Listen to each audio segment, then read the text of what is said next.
Latest episode দেখুন একদম add free. জানেন আমি কাকে চিৎকার করে আটকাতে চাই? জানি, আপনার মাকে। আপনি কি করে জানলেন? কি হলো, আপনি চুপ করে আছেন কেন? বলুন, আপনি কি করে জানলেন আমি মায়ের কথা বলছি? আপনার তো এগুলো জানার কথা নয়। এর মধ্যে আলাদা করে জানার কিছু নেই স্যার, আপনি নিজেই তো বললেন। আমি? হ্যাঁ, আপনি ঘুমের মধ্যে মা মা চিৎকার করছিলেন, তাই ভাবলাম। আমি জানি না কেন এই মা শব্দটা কেন বারবার ঘুমের ঘরে আমার মুখ থেকে উচ্চারিত হয়। আমি বুঝি না। আমি তো ঘৃণা করি ওই মহিলাকে, তাও কেন বেরোয় শব্দটা মুখ থেকে? তিমির বাবু, আপনি জানতে চাইছিলেন না যে আমি মেয়েদের কেন সহ্য করতে পারি না? স্যার, কৈফিয়ত তো চাইতে পারি না, কিন্তু কৌতূহল বলতে পারেন। এরকম একটা যুগে যখন সবাই মেয়েদের এগিয়ে যাওয়ার কথা বলছে, সবাই স্বীকার করছে মেয়েরা কোনো অংশে ছেলেদের থেকে পিছিয়ে নেই, সেরকম একটা সময় আপনার মতো একজন মানুষ। স্যার, আপনি তো নির্মম নন, তাও আপনি এরকম একটা যুগে দাঁড়িয়ে এরকম একটা ধারণা কেন পোষণ করেন? জীবনে দুজন মানুষকে ভালোবেসেছিলাম, আর কোইন্সিডেন্টালি এরা দুজনেই নারী। ঠিক দুজনে একইভাবে একই কারণে আমাকে ঠকিয়ে চলে গেল। 3 বছর বয়স তখন আমার। শুধু মা শব্দ ছাড়া আর কিচ্ছু উচ্চারণ করতে পারতাম না। জ্ঞানে অজ্ঞানে কেবলমাত্র ওই মহিলার হাত ধরে আমি হাঁটতে চেষ্টা করতাম, কথা বলতে চেষ্টা করতাম। আমি বড় হচ্ছিলাম সেই সময়, জানেন। আর অদ্ভুতভাবে ঠিক ওই সময় আমাকে আমার মা আমার জন্মদায়িনী মা আমাকে ছেড়ে দিয়ে জাস্ট চলে গেল।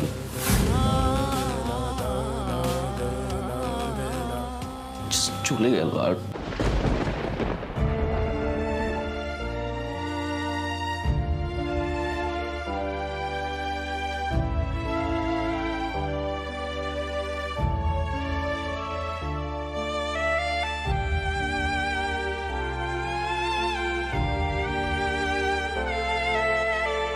কখনো চেষ্টা করেননি জানার উনি কেন চলে গেলেন? কি হবে জেনে? হ্যাঁ, জানার চেষ্টা করে কি হবে? সেটা তো সেটা শুধু যন্ত্রণা বোঝেন তো?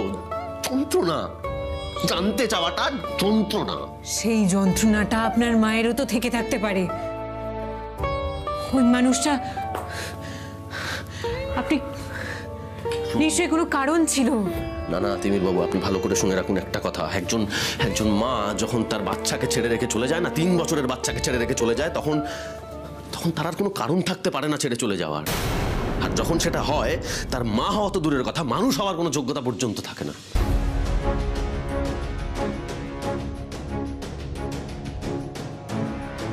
তিমির বাবু কেন চলে গেল জানেন? শুধুমাত্র নিজের স্বার্থ সিদ্ধির জন্য, আর কিচ্ছু না। নিজের জন্য শুধু। একবারও ভাবলো না আমার কথা। আপনি একবার ভেবে দেখুন তো, আপনার মা কি আপনাকে একদম ভালোবাসেননি? আপনি নিজেই তো বললেন ওনার হাত ধরে আপনি কথা বলা শিখছিলেন, হাঁটা চলা শিখছিলেন, বড় হচ্ছিলেন।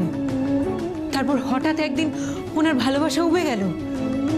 হঠাৎ এটা হতে পারে? বাবু, আমার না এত ভাবার অবকাশ নেই, জানেন তো।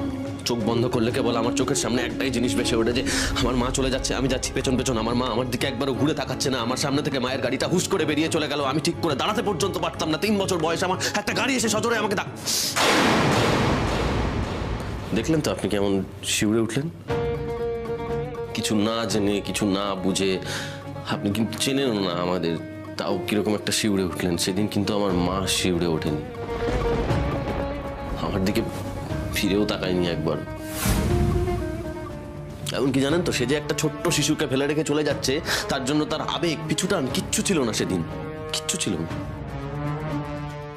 সেদিন আমি বাইকের ধাক্কায় শেষ হয়ে যাচ্ছিলাম। তারপর উল্টো রূপকথার গল্প। আমরা এই যে সৎ মা আর নিজের মা নিয়ে যে গল্পটা শুনে থাকি না, সেটা আমার জীবনে মিথ্যে হয়ে গেল।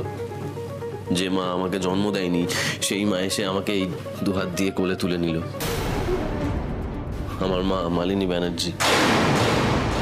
আজকে যে এই যে আমি দু পায়ে দাঁড়িয়ে রয়েছি না, সেটা শুধুমাত্র আমার মায়ের জন্য, আমার নিজের মা, one and only Malini Banerjee. আমার কাছে আমার মা বলতে একজনই, মিসেস মালিনী ব্যানার্জি।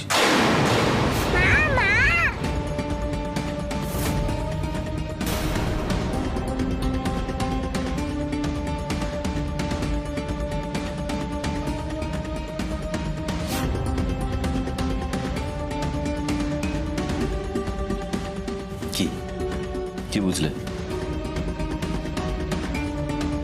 আমার বোঝানো এগুলোতে কি ছায় আসে স্যার? একটা জিনিস আন্দাজ করতে পারছি সোমরাজবাবু, আপনার কোথাও একটা খুব বড় ভুল হচ্ছে, আর সেই ভুলটা আপনার মাথায় এত শক্ত করে গেঁথে দেওয়া হয়েছে যে আপনার বোধ বুদ্ধি কিচ্ছু কাজ করছে না, কিচ্ছু না। আপনি অন্ধ হয়ে আছেন রাগে। মস্ত কোনো ভুল। চলো চলো ফাস্ট, প্রত্যেকটা রুম সার্চ করবে।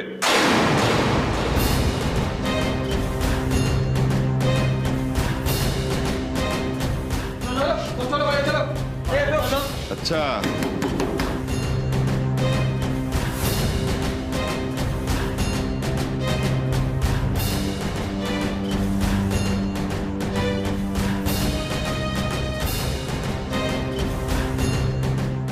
প্রত্যেকটা রুম সার্চ করো তো, চলো চলো।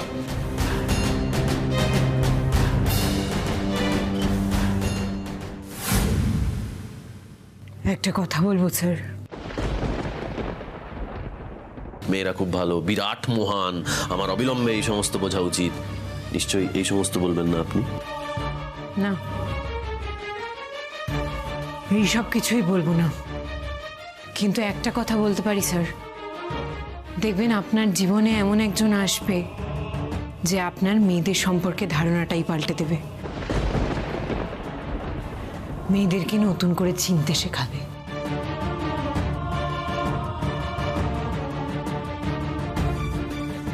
এসেছিল তো সিঞ্জিনি এসেছিল আমার ক্ষতটাকে কমাতে, কিন্তু সেটা না করে ক্ষতটা আরো দ্বিগুণ করে দিয়ে চলে গেল।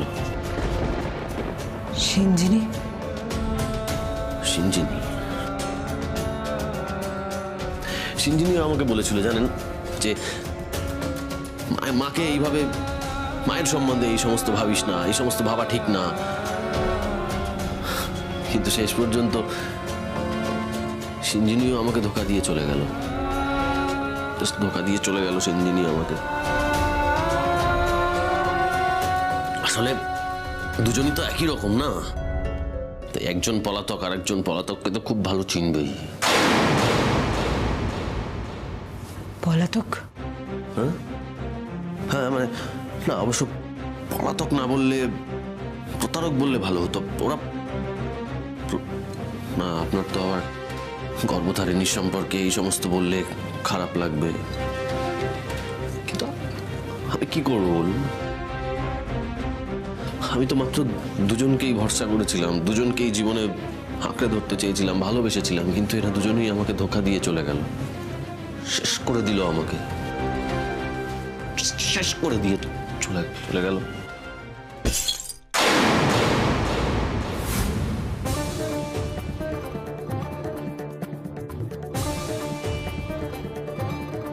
স্যার, এটা কি করলেন আপনি? কি যে করেন না। সুমালটা এক সেকেন্ড।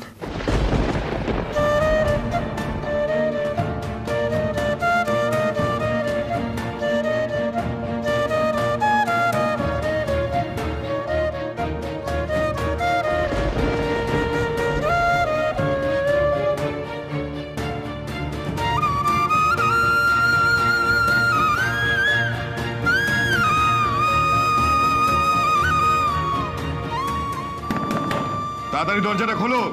কে আবার এলো এই সময়?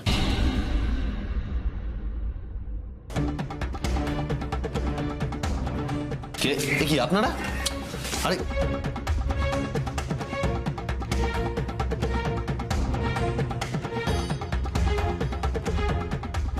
এ কি, এখানে তো দেখছি দুজনেই ছেলে। যে মেয়েটি ছিল তাকে তাড়াতাড়ি বার করুন। তুমি একবার বাথরুমের দিকটা দেখো তো। এই রে, আমার পরিচয় জেনে যায়নি তো। মেয়ে খুঁজছে কেন? বাড়ি ফিরিনি বলে মা বাবা থানায় গিয়েছিল? আরে অফিসার, আপনি এই সমস্ত কি কথা বলছেন? এখানে এখানে আমরা মাত্র দুজন রয়েছি। উনি আমার কলিগ, উনি তিমির বরণ তলাপাত্র, আর আমি। এখানে তো কোনো মেয়ে নেই স্যার। বললাম এখানে কোনো মেয়ে নেই, আমরা দুজন রয়েছি। নর্মালি তো এখানে সব মেয়ে নিয়ে ফুর্তি করতে আসে, অনেকজনকে আমরা অ্যারেস্টও করেছি। হ্যাঁ, মনে হচ্ছে আপনি এদের মধ্যে এক্সেপশনাল। এই চলো, চলো।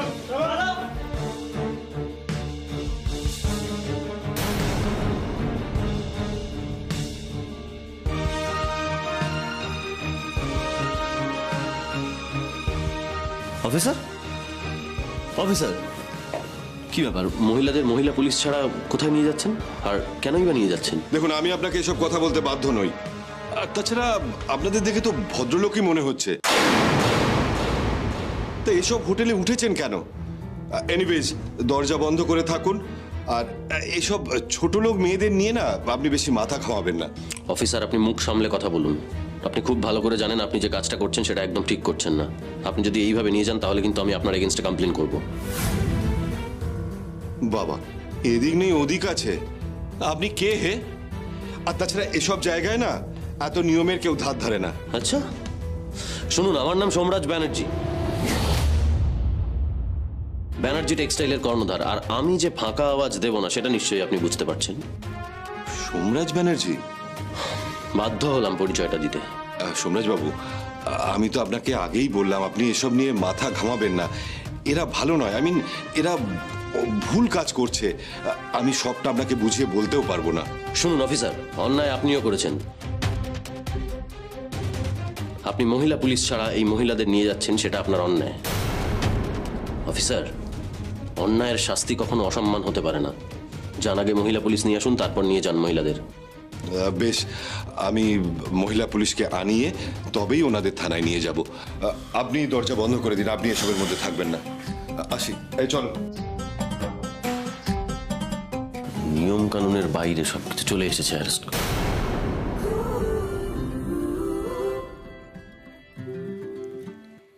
তিমিরবাবু, আপনার আবার কি হলো? স্যার, মানে আপনি মহিলাদের জন্য এত লড়াই করলেন? আপনার কি মনে হয় আমি এতটাই হার্টলেস? মানে আমি মেন্টালি ডিসব্যালেন্সড? আমি সবসময় মানে শুধু মহিলাদের ঘৃণা করি নাকি? স্যার, সেটা আমার মনে হয় না। আপনি তো নিজের কোম্পানির এমপ্লয়ীদের জন্য এত ভাবেন, এত কিছু করেন, কিন্তু শুধু মহিলাদের ক্ষেত্রে।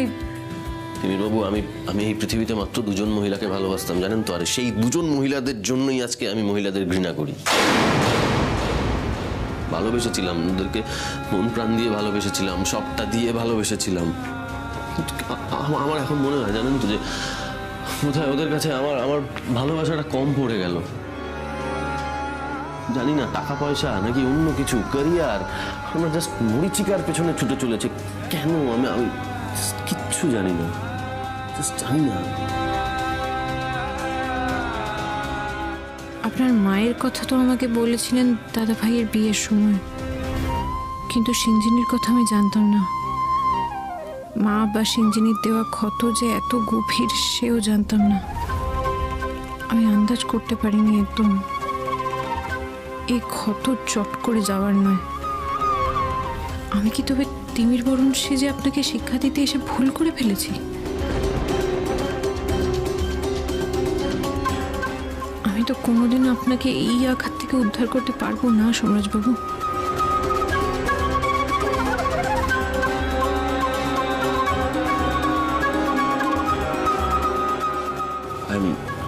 I am very sorry.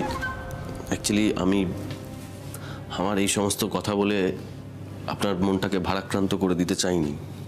Very sorry.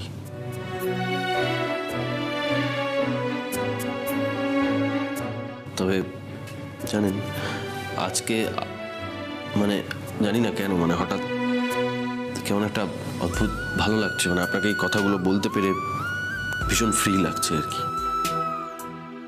আপনি আগে কখনো কাউকে এসব বলেননি?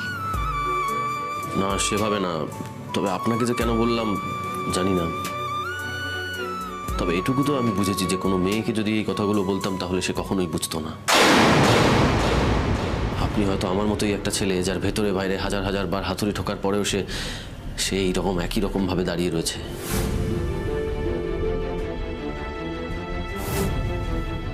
ভেতরের যন্ত্রণাটা বুঝতে দিচ্ছে না।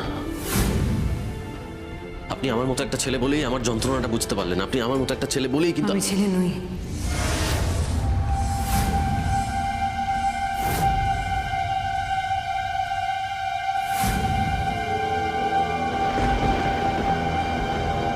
আমি তিমির বরণ তলা পাত্র নই।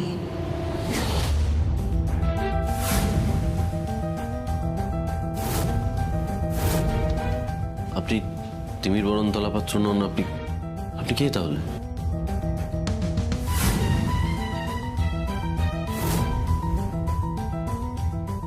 তিতির।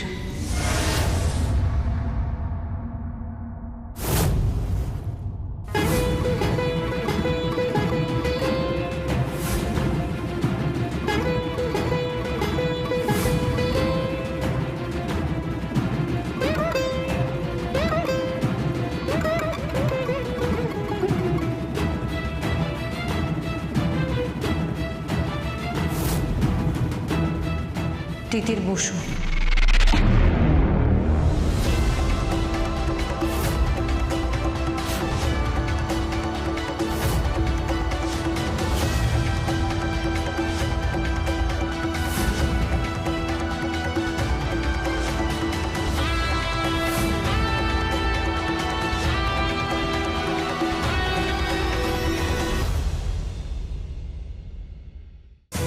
তিতির? হ্যাঁ, তিতির। যে মেয়ে হওয়ার অপরাধে চাকরি খুইয়েছে। আপনাকে চ্যালেঞ্জ করেছিলাম না 7 দিনের মধ্যে আপনাকে শিক্ষা দেব। তাই এই তিমির বরণ তলাপাত্র সেজে এসেছিলাম। আর যখন আপনি বিজনেসটা পাওয়ার পর আমাকে জড়িয়ে ধরলেন না, যখন বললেন আপনার সাকসেসের অংশীদার আমি, আমাকে ছাড়া আপনি এই বিজনেসটা পেতেন না, তখন আমার মনে হলো সত্যি, বিশ্বাস করুন, আমার জয় হয়েছে। আপনার সামনে তিতির হিসেবে দাঁড়িয়ে আমি বলবো, সোমরাজ ব্যানার্জি, আমি 7 দিনের মধ্যে প্রমাণ করে ছাড়লাম আপনি ভুল ছিলেন। প্রমাণ করে ছাড়লাম 7 দিনের মধ্যেই। মেয়েরা সব কিছু পারে। আপনি আপনার কোম্পানিতে আমাকে চাকরি না দিয়ে ভুল করেছেন। বাহ! কিন্তু কি বলুন তো, আজকে যখন আপনার কথাগুলো শুনলাম না, আমার কেমন মনে হলো আমি ভুল করেছি।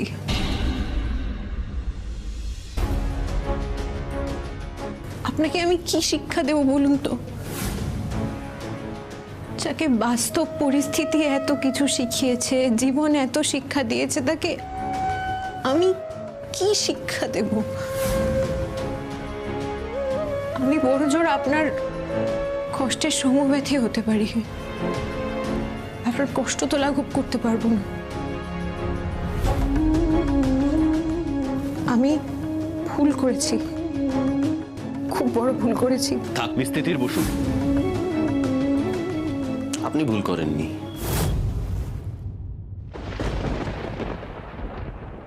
তিমির বরণ তলাপাত্র সেজে আপনি আমার সঙ্গে প্রতারণা করেছেন।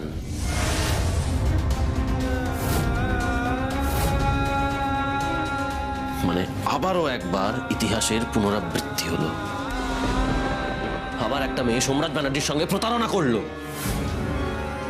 আমি চিৎকার করে বলতে পারি, মেয়েরা প্রতারক, প্রতারক, প্রতারক। আর সারা পৃথিবী বলবে সোমরাজ ব্যানার্জি পাগল, কারণ সে মেয়েদের ঘৃণা করে।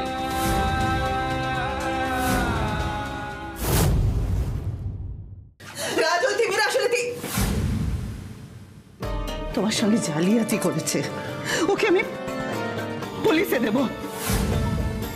মা মা মা শোন প্লিজ, আমার একটা রিকোয়েস্ট তুমি রাখো, কোনো রকম থানা পুলিশ করো না, আর ওকে কিছু বলো না। ও যা বলার আমাকে বলে দিয়েছে। রাজ, রাজ তুমি ওকে এভাবে এভাবে ছেড়ে দেবে বেটা? তোমার সঙ্গে এত বড় জালিয়াতি করেছে, ওকে ওকে আমি আদালত অব্দি। কি হবে মা, কি হবে? আমাকে তো সেই ওর সামনেই আদালতে দাঁড়াতে হবে না সাক্ষী দিতে?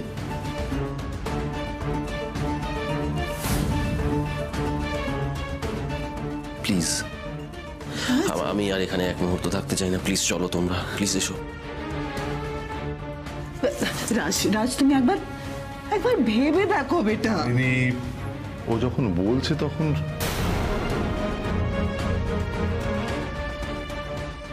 রাজ, পুলিশ আমাদের সাপোর্টে আছে, ওরা ওরা আমাদের সঙ্গে আছে, সব জানে ওরা। মিস্টার ব্যানার্জি, আপনি শুধু একবার বলুন কি কি ধারা দেব, সেটা আমি বুঝে নেব। প্লিজ ছেড়ে দিন আমার। প্লিজ বাবা এসো।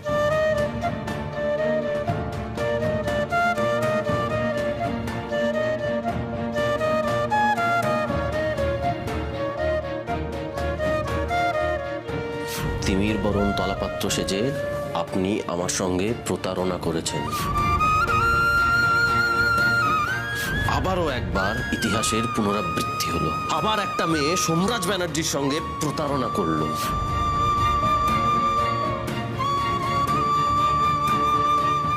আমি চিৎকার করে বলতে পারি, মেয়েরা প্রতারক, প্রতারক, প্রতারক।